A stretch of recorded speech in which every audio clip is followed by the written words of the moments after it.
The Whispering Pines subdivision had been my home for just over 2 years. My single-story ranch house sat on a modest quarter-acre lot at the end of Maple Court, backing up to a small wooded area that provided welcome privacy and shade during summer months. It was not the biggest or the fanciest house in the neighborhood, but it was mine, and I had poured my heart into making it a place that felt like home. My weekdays belonged to the accounting firm downtown where spreadsheets and client meetings consumed my hours, but weekends were different. Weekends were for home projects, gardening, and most importantly, for my woodpile. There was something deeply satisfying about the rhythm of splitting wood, the solid thunk of the maul striking the log, the clean crack as the wood separated, the growing stack of neatly arranged firewood along the side yard. The woodpile had become more than just fuel for my fireplace. It was therapy. Each piece represented a problem solved, a stress released, a moment of peace in a chaotic world. Some pieces had stories: the cherry from Mr. Peterson's yard after the storm took down his prized tree, the maple from my parents' farm upstate, the oak from grandfather's property that had finally succumbed to age and wind. That oak especially meant something to me.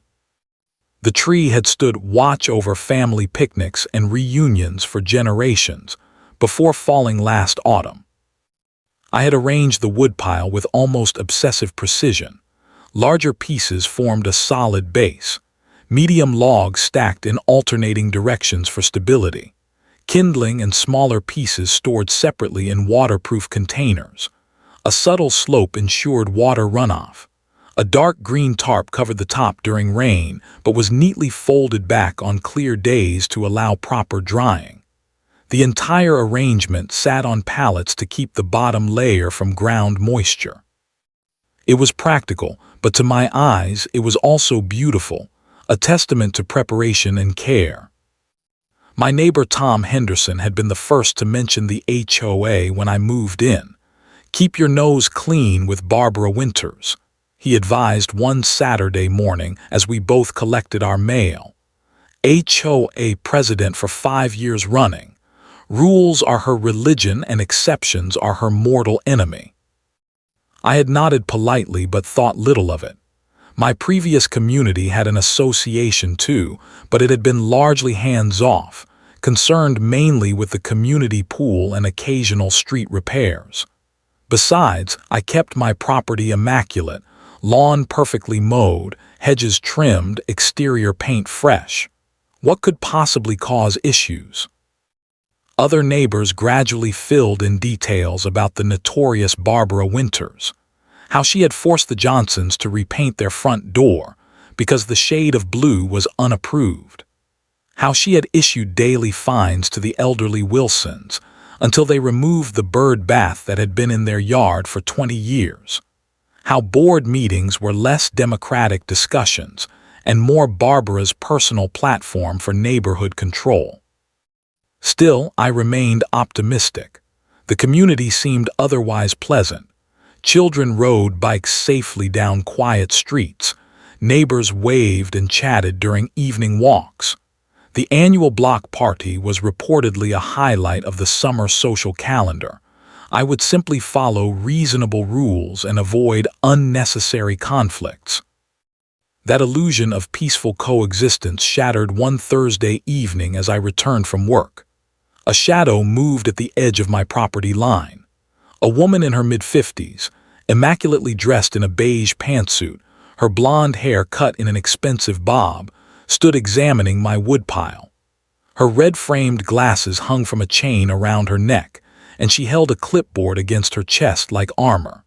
She made notes, her expression one of practiced disapproval, before glancing toward my approaching car. Our eyes met briefly before she turned and walked purposefully toward the larger house 3 doors down. The neighborhood queen had taken notice of my domain, and something told me that nothing good would come of it. The official HOA warning arrived exactly 4 days later. A cream-colored envelope with the Whispering Pines Homeowners Association logo embossed in green leaf patterns. Inside, A formal letter printed on heavy paper informed me that my unauthorized exterior wood storage situation constituted a violation of community standards according to Section 8, Paragraph 12 of the HOA Covenant. I was given 14 days to remedy the situation, or face an initial fine of $200, followed by daily penalties of $50 thereafter. The letter was signed with a flowing practice signature, Barbara Winters, HOA President. That evening, I pulled out the thick binder of HOA regulations that had been provided when I purchased the house. I had admittedly skimmed it at the time, focusing mainly on the sections about exterior modifications and landscaping requirements. Now I read Section 8 carefully, paragraph by paragraph. There were guidelines about trash can placement, prohibited vehicle types, satellite dish positioning, and even bird feeder restrictions. But paragraph 12, which dealt with exterior storage, mentioned only that items must be neatly maintained, appropriately positioned, and aesthetically consistent with community standards. Not a single specific mention of firewood. The next morning was Saturday. I spent an hour making my woodpile even more pristine than it already was. I swept around it, adjusted the tarp to perfect symmetry, and even added small decorative stones around the perimeter to create a more intentional appearance. By any reasonable standard, it was now less storage and more landscape feature. At precisely 10:15 a.m., a white Mercedes SUV with a personalized license plate reading WNTRB pulled into my driveway, blocking it completely. Barbara Winters emerged wearing white linen pants, a pale blue blouse, and pearl earrings that caught the morning light. Her smooth, tanned skin spoke of regular facials, and her nails were perfectly manicured in a subtle pink shade. She approached my front door with clipboard in hand, her posture ramrod straight. "Good morning," I said, meeting her at the front step before she could ring the bell. "I assume you are here about the letter." Barbara offered a smile that did not reach her eyes. "Yes, I wanted to personally follow up. I am Barbara Winters, the HOA President. I noticed that from your signature. I have to say, I am confused by the violation notice. I have read Section 8 thoroughly, and there is no specific prohibition against firewood storage." Her expression flickered momentarily, surprised that I had actually read the regulations, before resetting to practiced pleasantness. The beauty of our guidelines is that they are designed to maintain standards without being excessively rigid. Your wood pile, while perhaps neat by some standards, simply does not align with the aesthetic quality we maintain in Whispering Pines.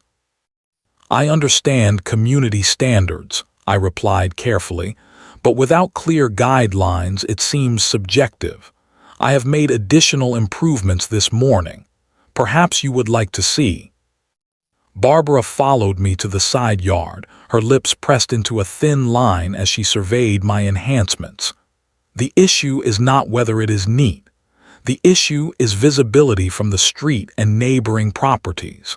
This type of storage belongs behind a proper fence or in a shed." "I would be happy to install a decorative screen," I offered reasonably. "Perhaps a lattice with climbing vines that would blend with the landscaping while providing visual screening." "The board would need to approve any structural addition," she replied dismissively. "The application process takes 60 days minimum, and approval for something like this is unlikely. Richard Morgan and Jennifer Lee on the architectural committee have particularly strong feelings about exterior storage visibility. We play tennis together weekly, and they have mentioned similar situations." The implication was clear. Her personal relationships would influence the decision regardless of merit. "What would you suggest as a solution?" I asked, maintaining a calm I did not feel. "Remove it entirely or build a proper shed that meets architectural guidelines." Her tone made it clear these were my only options. The Davis family 2 streets over installed a lovely colonial-style shed last year. It only cost them $8,000. $8,000 for wood I used to heat my home during winter months, wood that had personal meaning, wood that was already perfectly stored. I will consider the options and respond appropriately within the 14-day window, I said carefully. Barbara nodded curtly. See that you do. The board takes these matters very seriously. Compliance creates community, as we like to say. She turned to leave, then paused. Oh, and we have received complaints about your garbage can being visible from the street last Tuesday. Please ensure it is stored out of sight except on collection days. I had taken the can out at 5:30 a.m. on Tuesday. Collection was at 6:00 a.m. The complaint was impossible. I watched her return to her Mercedes, my hands clenched at my sides, knuckles white with tension. As she drove away, I knew with absolute certainty that reasonable discussion would not resolve this situation. The rules existed to be wielded, not followed, and Barbara Winters had clearly decided that I needed to learn my place in her carefully controlled kingdom. The following weekend, I invested in several decorative lattice panels and installed them around 3 sides of the woodpile. I planted fast-growing clematis vines at the base of each panel, which would eventually create a living green screen. The 4th side, facing my house, remained open for easy access. I also added solar-powered string lights along the top edge of the lattice, creating a soft glow in the evenings that transformed the functional storage into an attractive garden feature. When no immediate response came from Barbara or the HOA, I allowed myself to hope that my compromise solution had been sufficient. Perhaps the visual screening was enough to satisfy the nebulous, aesthetic standards she had mentioned. 2 weeks passed without further letters or visits. I caught occasional glimpses of Barbara driving slowly past my house, her expression unreadable behind designer sunglasses, but she did not stop. The tentative peace lasted nearly a month. I continued my weekend ritual of splitting and stacking wood. The clematis vines began their climb up the lattice panels, small purple flowers adding splashes of color. Several neighbors even commented positively on the improvement, with Tom Henderson calling it a clever solution to the Barbara problem. Then one Tuesday evening in late September, I returned home from work and noticed something odd about my woodpile. The tarp appeared slightly askew, not in the precise position I always left it. Walking closer, I realized that several logs were missing from the top rows. Not many, perhaps a dozen, but enough to be noticeable to my careful eye. At first, I wondered if perhaps I had used more wood than I remembered during the recent cool evenings. But no, I kept mental inventory of my supply, especially the special pieces like the oak from grandfather's property, and some of those pieces were definitely missing. The next week it happened again. This time, I was certain. Almost 20 pieces gone, including more of the seasoned oak I had been saving for the coldest winter nights. Someone was taking my wood while I was at work. The obvious suspects were neighborhood teenagers, perhaps taking wood for bonfire parties. But something about the precise removal, taking just enough that a casual observer would not notice, suggested a more calculating mind. And given the recent conflict, I had my suspicions. I purchased an inexpensive trail camera from the sporting goods store and concealed it inside a birdhouse mounted on a tree with a clear view of the woodpile. The camera activated with motion and would capture anyone approaching the wood. Then I waited. 3 days later, I had my answer. The camera had triggered shortly after I left for work. The images showed Barbara Winters standing beside my woodpile, pointing and giving directions to 2 men in work clothes. They carefully removed several logs from different areas of the pile, not enough to create obvious gaps, but systematically diminishing my supply. The men loaded the wood into an unmarked pickup truck while Barbara supervised, occasionally consulting her clipboard. The final image showed Barbara glancing furtively toward my house before following the truck out of frame. I felt violated in a way that was difficult to articulate. This was not just about wood. This was about power and entitlement so profound that she believed she could simply take what belonged to someone else. This was theft, plain and simple. That evening, I printed the clearest images and placed them in a folder. The next morning, I drove to Barbara's house before work. Her Mercedes was in the driveway. I knocked on her door, maintaining a calm exterior that belied the anger churning inside me. Barbara opened the door in a silk robe, her expression shifting from annoyed to alarmed when she recognized me. "Good morning, Barbara," I said evenly. "I wanted to discuss something important with you." "This is highly inappropriate," she replied. "If you have HOA concerns, you need to submit them in writing or bring them to the monthly meeting." I removed the photographs from the folder and held them where she could see them clearly. "This is not an HOA matter. This is theft." The color drained from her face as she recognized herself in the images. For several seconds, she said nothing. Then, remarkably, her expression hardened. "The board voted to remove unsightly materials from your property as part of neighborhood beautification efforts," she said with astonishing confidence. "We are authorized to take corrective action when violations persist."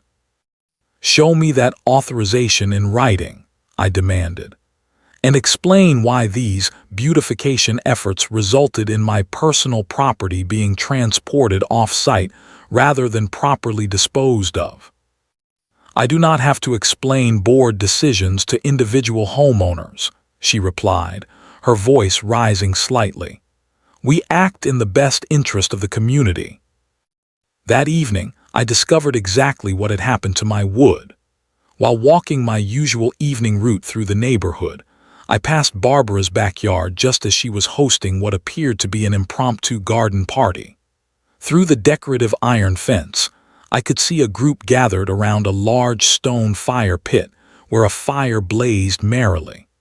The distinctive grain pattern of my grandfather's oak was unmistakable as Barbara's husband added another log to the flames. They were burning my wood, my memories for their entertainment. I stood frozen, watching as Barbara held court among her guests, wine glass in hand, laughing at something someone said. My property was fueling her social standing both literally and figuratively. Something shifted inside me at that moment. A quiet, cold clarity replaced the hot anger. This was not just about rules or aesthetics or even the wood itself. This was about justice, and if the system would not provide it, perhaps I needed to find another way. The local police station smelled of industrial cleaner and stale coffee. Officer Martinez listened patiently as I explained the situation, examining the printed photographs with professional detachment.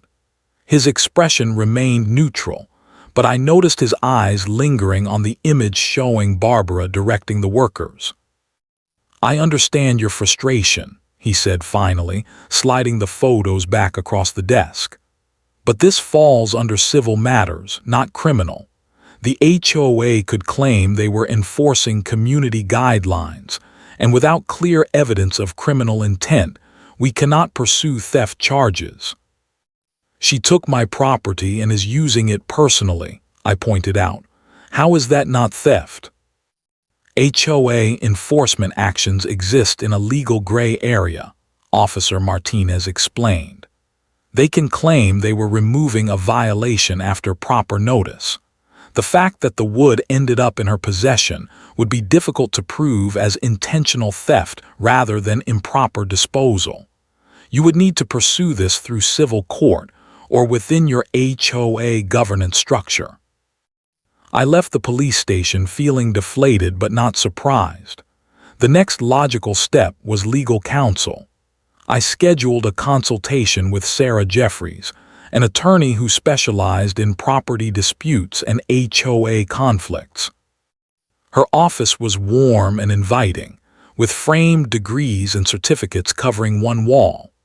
Sarah was direct and honest after reviewing my documentation and the HOA bylaws. "You have a legitimate grievance," she acknowledged. "But HOA disputes are notoriously difficult and expensive to litigate. Your HOA agreement contains mandatory arbitration clauses that prevent direct lawsuits in many cases.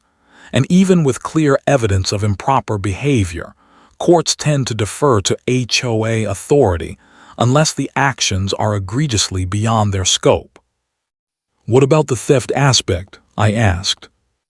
"That would be separate from the HOA dispute, but equally challenging. Small claims court would be an option, but you would need to establish a clear monetary value for the wood taken, and the maximum recovery might not justify the time and expense involved."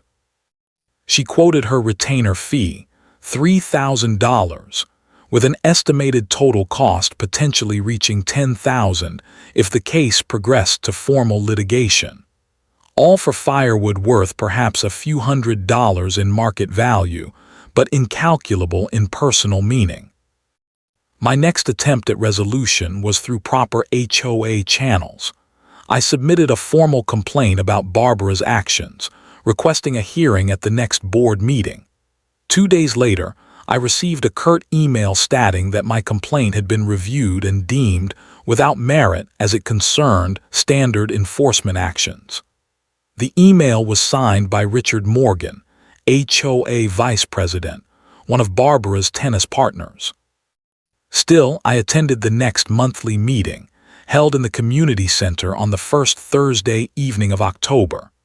The room was arranged with rows of folding chairs facing a long table where Barbara sat center stage, flanked by 4 other board members.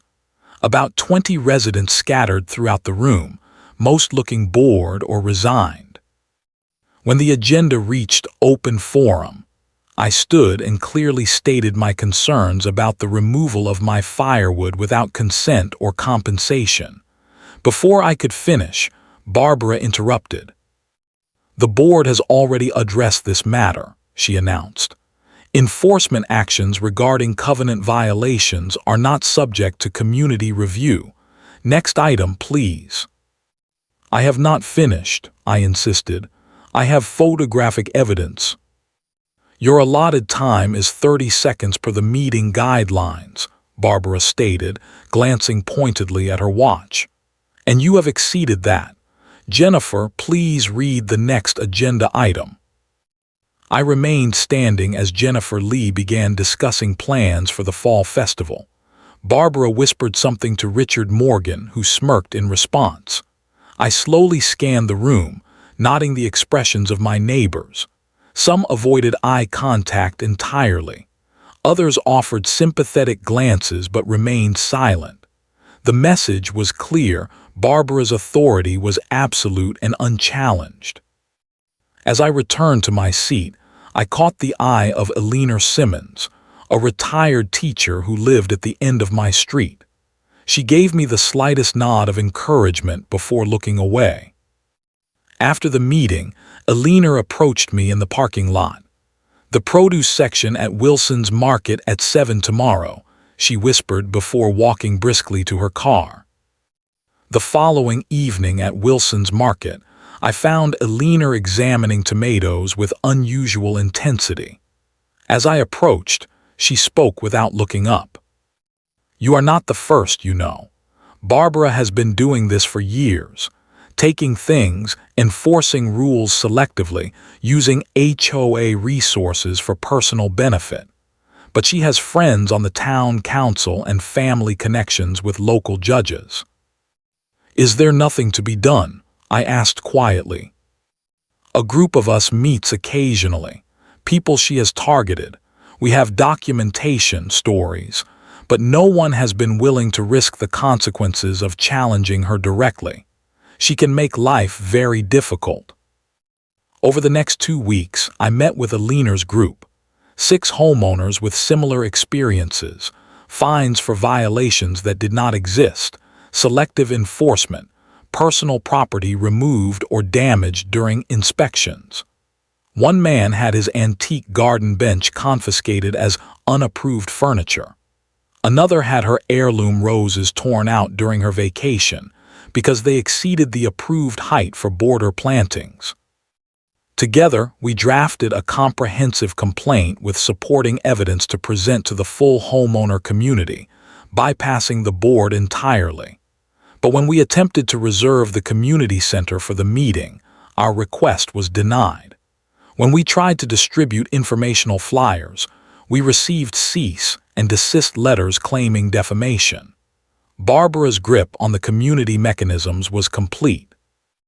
The final straw came on a rainy Tuesday afternoon as I stood at my kitchen window, watching water streak down the glass and drip from my now substantially diminished woodpile. The conventional paths to justice had been systematically blocked.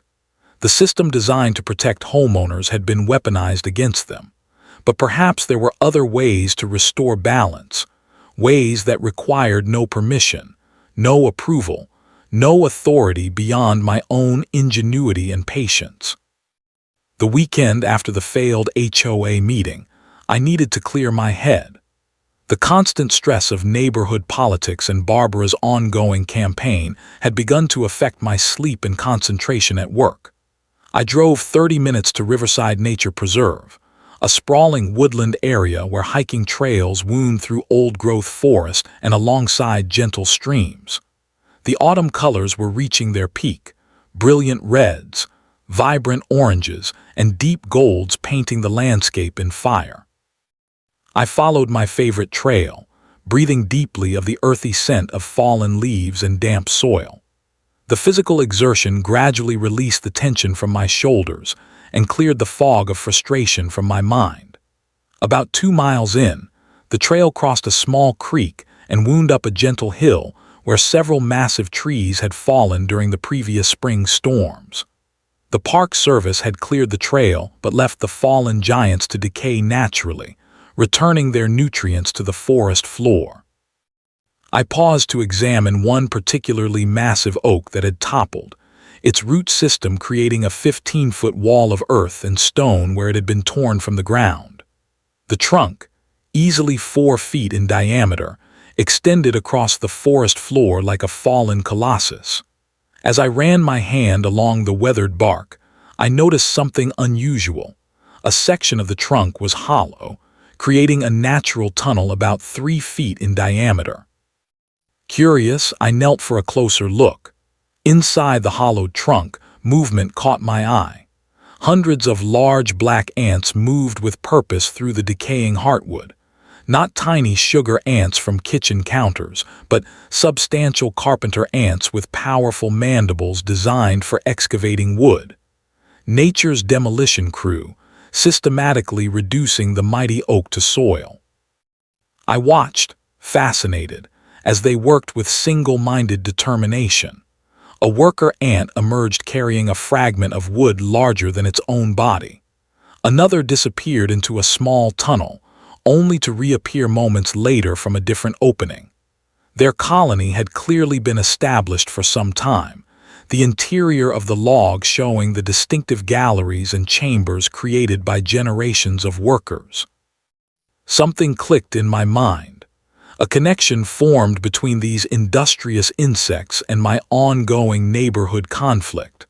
I pulled out my phone and began researching carpenter ants, walking slowly back toward the parking area.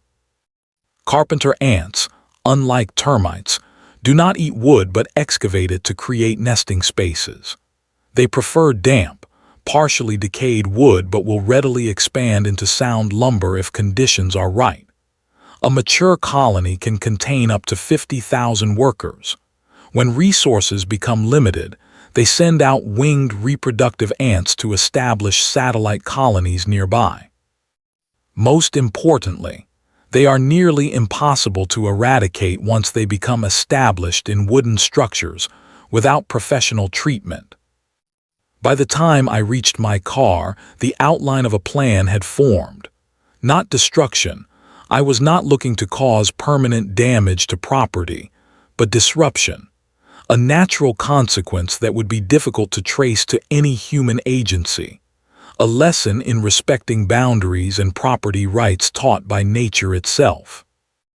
The next day, I returned to the nature preserve with proper equipment, heavy gloves, a small pruning saw, and several large plastic containers with secure lids. I selected 3 sections of hollow logs from different fallen trees, each containing active carpenter ant colonies.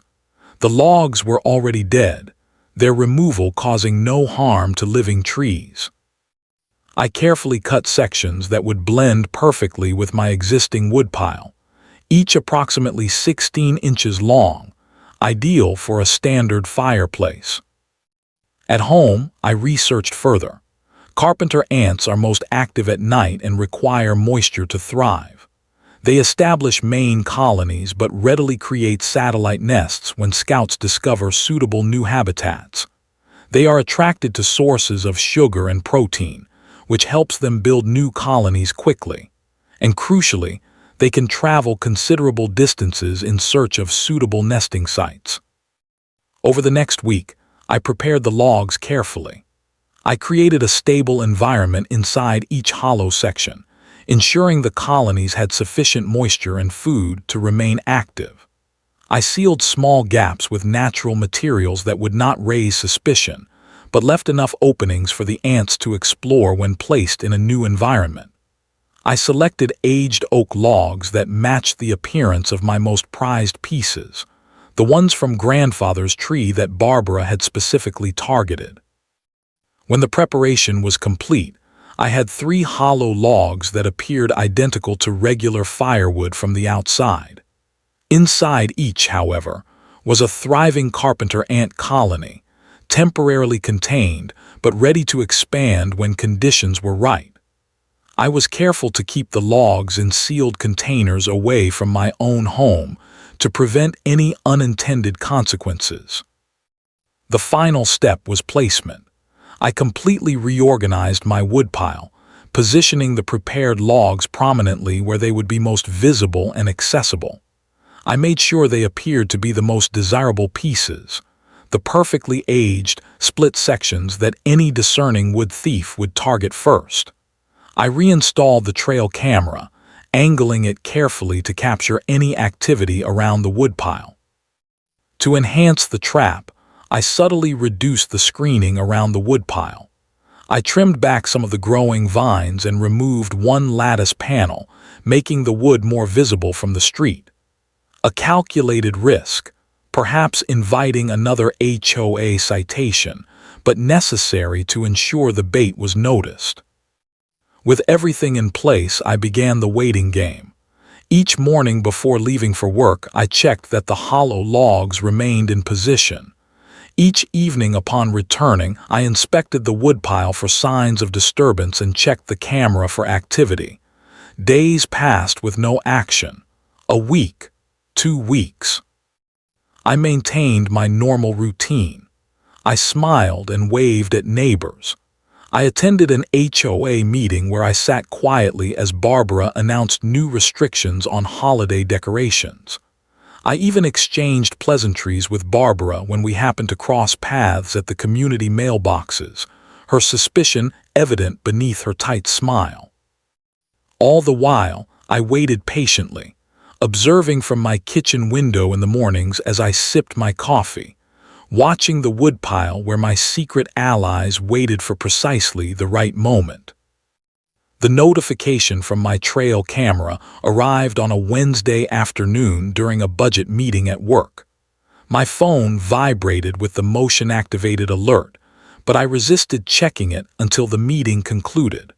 When I finally viewed the images in the privacy of my office, a calm satisfaction washed over me. The sequence of photos showed Barbara arriving at 10:42 a.m. with the same 2 workers in their unmarked pickup truck. She pointed decisively at specific logs in my pile, including all 3 of my specially prepared hollow sections. The workers efficiently loaded them along with several regular pieces, completing the theft in under 7 minutes. The final image showed Barbara checking her watch impatiently as the men secured the load with a tarp. That evening, I drove past Barbara's house on my way home from work. The workers' truck was parked in her driveway, and I caught a glimpse of them carrying logs into her garage. Not into the backyard where the fire pit was located, but into the attached garage with its wooden interior walls, wooden storage shelves, and direct access to the main house structure. The carpenter ants now had a direct path into Barbara's home, a warm, protected environment with abundant wood to excavate. The garage would provide ideal conditions for them to establish satellite colonies before potentially expanding into the house itself. The natural consequences of her actions were now set in motion.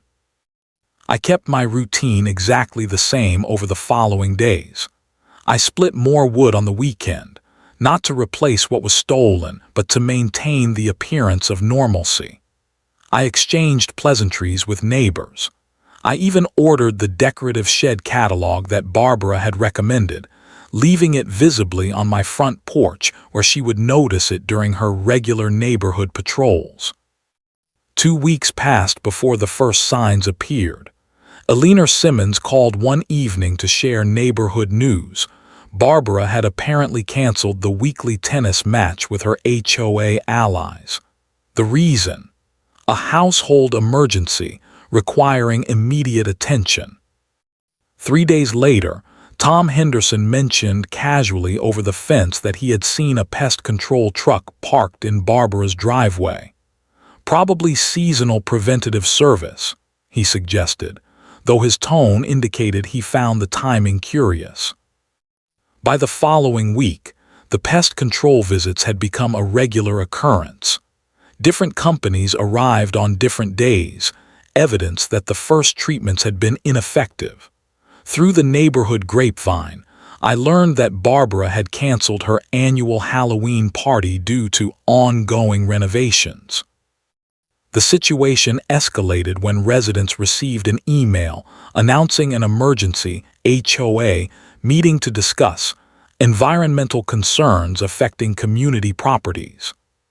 The message came not from Barbara but from Richard Morgan, the vice president, who had apparently assumed temporary leadership responsibilities while Barbara attended to pressing personal matters.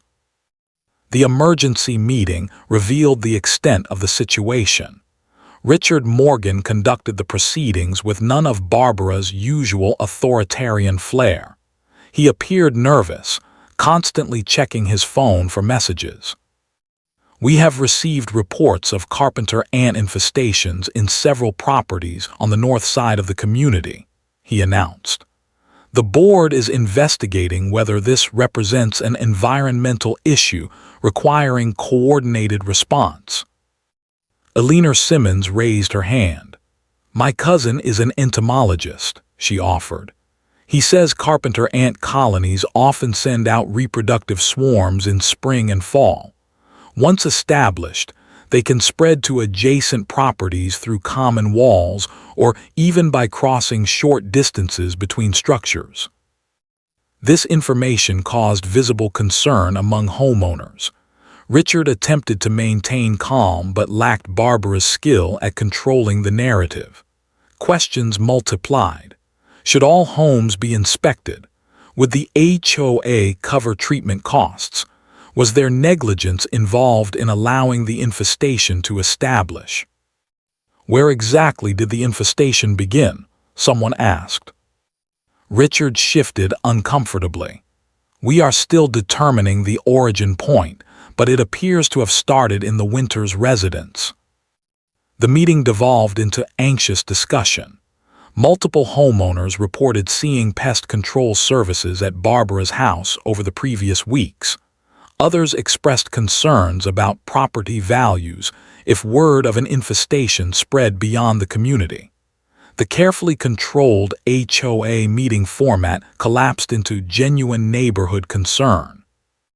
I sat quietly at the back of the room, offering no comments. As the meeting concluded with promises of further investigation and possible emergency funding for community-wide treatment, I noticed Barbara slip in through a side door. Her appearance was shocking. The immaculate coiffure was now pulled back in a hasty ponytail. Her designer outfit had been replaced by casual clothes that appeared slept in. Dark circles shadowed her eyes, and her normally perfect manicure was chipped and broken. Our eyes met across the room. For a long moment, she stared at me, her expression shifting from exhaustion to dawning comprehension. I maintained a neutral expression, neither confirming nor denying any role in her predicament. Finally, she straightened her shoulders with visible effort and approached Richard Morgan, whispering urgently in his ear before they both exited through a rear door. The natural consequences had manifested more dramatically than I had anticipated. The balance was being restored through no direct action of mine, but through the inexorable workings of nature itself. What Barbara had taken was now exacting an unexpected price. The confrontation I had been expecting arrived on a crisp Saturday morning 3 weeks after the emergency HOA meeting. I was in my front yard, planting bulbs for spring flowers, when Barbara's Mercedes pulled into my driveway. She emerged looking nothing like her former self. The polished exterior had crumbled under the weight of her ongoing battle against nature. Her clothing was expensive but hastily assembled, her hair pulled back without its usual precision. "We need to talk," she stated flatly, approaching with none of her usual imperious manner. I stood brushing soil from my gardening gloves. "Good morning, Barbara. What can I help you with?" "You know exactly what this is about," she said, her voice tight with controlled anger. "The logs, the ants. My house is being torn apart from the inside." I maintained a neutral expression. "I am not sure what you mean." "Do not play innocent," she hissed. "Those hollow logs filled with carpenter ants. They were placed deliberately in your wood pile, right after we had our disagreement." "You mean after you repeatedly stole my personal property," I corrected gently. "The wood that I had split and stacked, including pieces with significant sentimental value." Barbara flushed but pressed on. "The exterminator says the infestation started in my garage, in logs that—" She paused, realizing the trap in her own words. "In logs that appeared in your garage despite belonging to someone else," I finished for her. "That is an interesting coincidence." "This is criminal," she exclaimed. "Deliberately introducing pests into someone's home." "Almost as criminal as theft," I replied evenly. "Though I imagine both would be difficult to prove in court. Taking things without permission often leads to unexpected consequences, does it not?" Barbara stared at me, calculations clearly running behind her eyes. She understood the impossible position she was in. Any accusation would require admitting to the repeated theft of my property. "The damage is extensive," she said finally, her voice smaller. "They found colonies in the garage walls in the attic. The treatment costs thousands, and they say it could take months to ensure they are completely eradicated." I nodded thoughtfully. Nature finds a way of restoring balance. I have always found that fascinating. We stood in silence for several moments. The power dynamic between us fundamentally altered. Finally, Barbara spoke again, her tone resigned. "What do you want?" "The same thing I wanted from the beginning," I replied. "To be left in peace, to be treated with basic respect, to have my property rights acknowledged."